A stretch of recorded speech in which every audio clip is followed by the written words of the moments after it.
अस्सलाम वालेकुम नाजरीन जी, मैं हूं नाइला भट्टी और आप देख रहे हैं न्यू BBC न्यूज HD। आइए शामिल करते हैं आज की अहम खबर शामिल करते हैं कराची से मोहम्मद रेहान अकरम की इस रिपोर्ट में, जहां डिपार्टमेंट ऑफ डिस्ट्रिक्ट साउथ के ज़ेर एहतमाम शानदार बीच स्पोर्ट्स गाला का इनेकाद किया गया, जिसमें स्टेट चिल्ड्रन और ओपन कैटेगरी के दिलचस्प मुकाबले मुनक्किद हुए। स्पोर्ट्स फेस्टिवल में बीच टेनिस, फुटबॉल, बीच कबड्डी, बीच रस्साकशी और बीच वॉलीबॉल समेत मुख्तलिफ दिलचस्प खेलों के मुकाबले मुनक्किद हुए, जिनमें बॉयज़ और गर्ल्स ने भरपूर शिरकत की और मुख्तलिफ पोजीशंस अपने नाम की। इस यादगार इवेंट में मौजूद मेहमान सरदार मोहम्मद बख्श खान महर, वज़ीर बराए sports and youth department Sindh ने खुसूसी शिरकत की। उनके हमरा Abdul Aleem Lashari, secretary sports and youth affairs department Sindh और DSO साउथ फरीद अली मौजूद थे।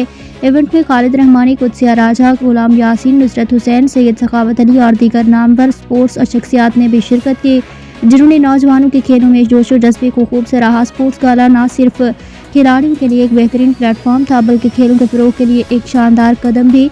यकीनन बीच स्पोर्ट्स सरगर्मियों के हवाले से ये अहम मुकाबले साबित होंगे, जो आने वाले वक्त में से बहुत सी खिलाड़ियों को मुकाबलों के लिए तैयार करने में कारआमद साबित होंगे। इख्तिताम पर सरदार मोहम्मद बख्श महर ने अपने ख्यालात का इजहार किया। अब तक के लिए इतना ही। मज़ीद खबरों और अपडेट्स के लिए देखते रहें न्यू BBC न्यूज HD।